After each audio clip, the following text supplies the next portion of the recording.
call me a god. They call me a god. 2월 1일 어제 1월 31일자 공시 중에 6별 상권 맡은 조사이언입니다. 발표 시작하겠습니다. 대우증권이 대우건설이 이제 매출 10조 4,200억, 영업이익 7,600억, 당기순이익 5,080억을 실적 발표했는데 이는 창사 이래 최대로 알려져 있으며 그 주요 원인이 국내외 현장 매출 본격화 및 재무구조 개선이었습니다. 이걸 보면서 이 국내 건설 시장이 안 좋아도 해외에서 잘할 수 있는 그런 기업들을 한번 찾아보는 게 좀 어떨까 뭐 이런 생각을 한번 해봤습니다. LS 일렉트릭이 LS 그룹의 계열사로 이제 산업용 전력 자동화기기 제조업체인데 매출이 3조 3,774억, 영업이익 1,875억, 당기순이익 913억으로 직전 사업연도 대비 매출액은 26.6%, 영업이익은 20.9%, 당기순이익은 7% 정도 올랐습니다.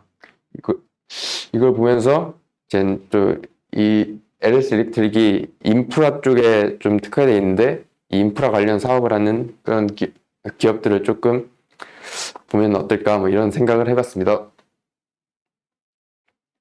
광명전기가 유형 자산 양수를 자산 총액 대비 9.77% 정도에 해당하는 166억으로 사업 확장을 위한 공장 부지 확보를 했는데 이걸 통해서 광명전기가 좀 뭔가 어떤 사업을 더 확대시켜 가는지 한번 찾아보겠습니다.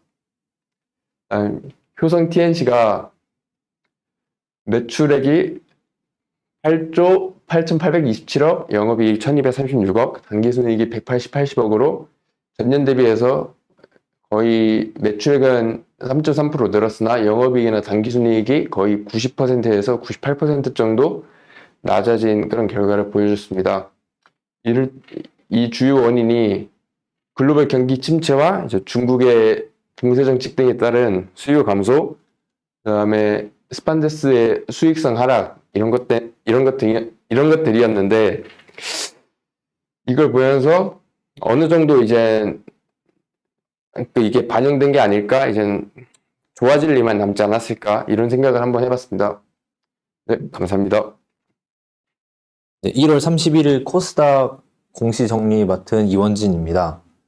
제가 의미 있게 본 기업들의 공시는 이렇게 이고요. 그 중에서도 이 5개의 기업의 공시를 좀 더 비중 있게 한번 봤습니다. 우선 멀티캠퍼스의 공시인데요. 우선 멀티캠퍼스는 삼성의 계열사인 회사로 기업 교육 그리고 IT 업스킬링 등의 러닝 플랫폼 서비스를 제공하는 업체입니다. 이번에 멀티캠퍼스에서 삼성 청년 SW 아카데미 위탁 운영 계약 체결 공시를 발표했는데요. 409억 원 규모고 계약 기간은 23년 12월 31일까지라고 합니다. 그 다음 SBS 콘텐츠허브의 공시인데요.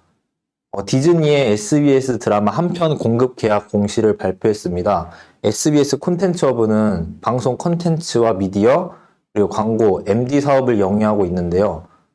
어제 이게 좀 핫했던 공시인데 맨 처음에는 공시가 발표됐던 게 디즈니의 SBS 드라마 공급 계약이라고만 발표가 돼서 주가가 좀 높이 올랐었는데 그게 너무 높게 오르다 보니까 얘네도 놀랐는지 한 편 공급 계약이라고 정정 공시를 내면서 주가는 다시 많이 낮아졌습니다. 그래서 이 라이센스 SBS 드라마를 디즈니에 공급하면 그 라이센스는 10년 동안 이 콘텐츠허브가 가져가는 그런 계약인 것 같고요. 그 다음 유니온 커뮤니티의 실적 공시입니다. 유니온 커뮤니티는 지문 인식 전문 업체인데 통합 보안 솔루션 등을 개발하는 업체입니다. 이번 분기 매출액 146억, 영업이익 11억, 당기순이익 3억을 기록했는데요. 작년 4분기 그리고 직전 3분기보다 매출이 성장했고 직전 3분기보다는 영업이익은 줄었지만 매출이 성장한 거에 좀 의미가 있는 것 같아서 한번 가져와 봤습니다.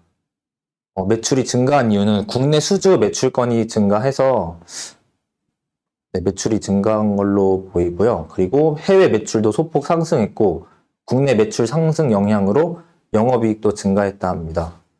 그러나 외환차손의 발생 그리고 전년 대비 금융자산 평가 이익이 감소하면서 당기순이익은 직전 분기 대비 16억 정도 하락했습니다. 그 다음은 덕신하우징의 공시인데요. 덕신하우징은 건축용 철강제 전문 업체입니다. 데크플레이트나 폼데크 등을 제조해서 납품하는 회사인데요. 이번 4분기에 매출액 513억, 영업이익 42억, 당기순이익 36억을 기록했습니다.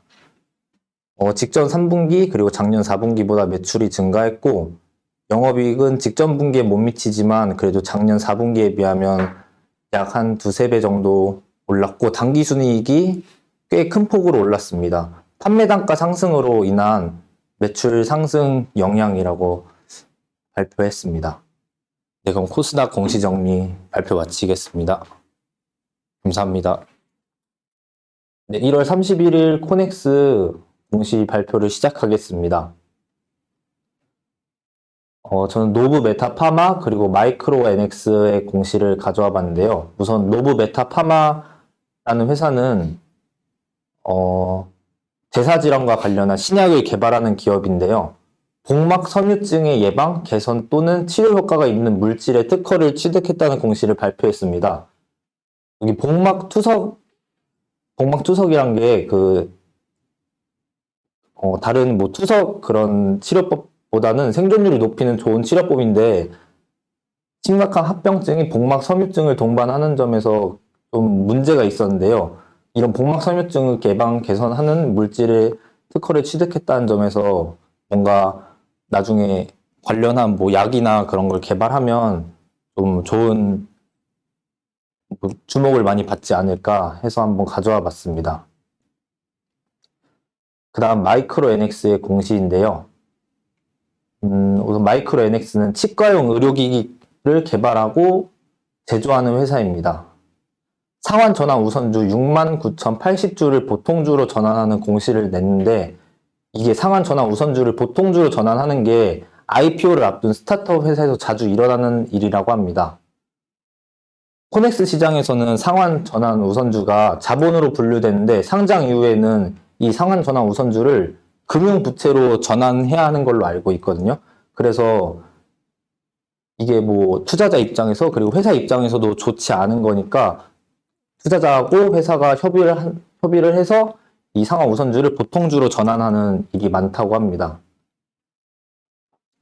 네, 그래서 이 마이크로 NX가 요즘에 뭐 임플란트도 많이 주목받고 있고 그리고 크게 보면 의료기기도 큰 주목을 받고 있어서 한번 공부해보면 도움이 되지 않을까 해서 한번 가져와 봤습니다. 네, 발표 마치겠습니다. 이타고빈 발표하겠습니다. 현대아산이라는 남북 관광이랑 건설을 하는 회사에서 자본 잠식으로 재무 구조 개선을 위해서 감자랑 유상증자를 했습니다. 감자 같은 경우에는 보통주 3주가 한 주가 되고 자본금은 1,600에서 530억으로 줄었습니다. 유상증자 같은 경우에는 주주 배정 증자 방식으로 400억을 땡겼는데 운용자금이 200억, 채무상환이 200억 정도를 사용한다고 합니다. 이 회사가 현대엘리베이터의 종속회사인데 현대엘리베이터가 지분을 73% 보유하고 있습니다. 연결 재무제표에 아마 영향이 갈 거라 생각하고 그런데 지배회사 이제 현대엘리베이터가 현대아산 이제 자산의 비율을 보니까 3.88%밖에 안 되더라고요. 그래서 그렇게 큰 영향은 없을 것 같습니다. 다음은 한국표셀이라는 회사인데요. 포스코 케미칼이 계열 회사인데 연료 전지를 이제 사업을 하고 있습니다. 포항시 북구에 있는 토지를 포스코 케미칼에게 203억을 받고 양도를 했고요. 유가증권 공시를 한번 들어가 봤어 보니까 이제 포스코 케미칼도 공시를 올렸더라고요. 그 목적을 보니까 2차 전지 소재 사업을 이제 사업 설비 건설을 하려고 한다고 합니다. 다음은 스튜디오 미르라는 회사인데요. 이 회사는 애니메이션 제작을 하는 회사인데 최근 대표작으로는 이제 갓 오브 하이스쿨이라고 유명 웹툰을 애니메이션화 했고요. 이 회사가 26일에서 27일에 공모주 청약을 했고 6월 7일에 코스닥을 상장을 하는데 이번에 상장을 하면서 총 취득 자금을 한 200억 정도를 받았습니다. 이제 운영 자금으로 70억 사용하고 이제 탑업인 증권을 취득한다고 76억을 해놨더라고요. 그래서 이 부분에서 제가 궁금해서 증권신고소를 한번 가보니까 이 회사가 이제 연출과 기획에 강점이 있는데 새로운 영역을 한번 도전해보고 싶어서 VFX라는 특수효과, 이제 뉴미디어를 영위하는 기업 M&A를 하고 싶다고 이제 그래서 이제 70억 정도를 탑업인 증권 취득 자금으로 사용을 한다고 합니다. 자세한 내용은 이제 벤더 이제 정확한 이름은 얘기를 안 했고 2024년도 하반기에 M&A를 목표로 하고 이제 2023년도에 또 하반기에 지분 투자 한 20억 정도를 한다고 이제 계획하고 있답니다. 이제 추신으로는 이제 제가 최근에 스튜디오 미르를 공모를 했었는데 공모 배정을 받지는 못했는데 친구가 배정을 안 받으면 청약 수수료는 어떻게 되냐고 묻더라고요. 그래서 이제 확인을 해본 결과 공모시를 신청하고 배정을 못 받으면은 이제 청약 수수료는 안 됩니다. 이상입니다. 1월 30일자 임원 및 대량 보유 공시를 정리해봤습니다. 총 6가지 기업을 정리해봤고요. 처음은 대한약품이라는 이제 수액제랑 앰플제, 영양수액제를 생산 판매하고 있는 회사의 공시였습니다. 주식 등의 대량 보유 상황 보고서 공시였고요. 미래에셋 자산운용에서 원래 이제 6.25% 가지고 있었는데 추가로 매수를 하면서 7.17%까지 이제 그 지분이 늘었습니다. GS라는 이제 GS 계열사의 지주회사인데요. 주식 등의 대량 보유 상황 보고서가 나왔고요. 거기서 이제 직전 보고일 이후 대량 변동 내역을 확인해 보면은 좀 특이한 부분이 있었는데 이제 허남각이라는 특별관계자분은 이제 10만 9천 주를 장내 매도했고 허준홍이라는 특별관계자분은 15만 주를 장내 매수해서 두 분 다 이제 특별관계자인데 한 분은 매도하고 한 분은 매수한 좀 특이한 내용이 있었고요. 그 다음에 QRT라는 이제 반도체 신뢰성 평가, 반도체 종합 분석 서비스 사업을 하는 회사입니다. 주식 등의 대량 보유 상황 보고서 공시가 나왔고 그 최대 주주 보유 비율이 원래 59.82%에서 75.77%까지 늘었는데 이 내용은 합의서 체결에 따른 특별 관계자가 추가되고 지분율이 증가한 것입니다. 그 내용을 확인해 봤더니 MQ 그로스 파트너 유한회사랑 미래에셋 증권에서 이제 그 합의서를 체결하면서 특별 관계자로 추가됐고 그래서 이제 최대 주주 보유 비율이 늘어난 것을 확인할 수 있었습니다. 플라즈맵이라는 멸균기랑 멸균 소모품 재생 활성기를 제조 판매하는 회사인데요. 주식 등의 대량 보유 상황 보고서 공시가 나왔고 이제 키움증권에서 그 8.99%를 이제 지분을 전환사채 인수로 가지게 되면서 그 5% 신규 보고 공시가 나왔습니다. 목적은 단순 투자였고요.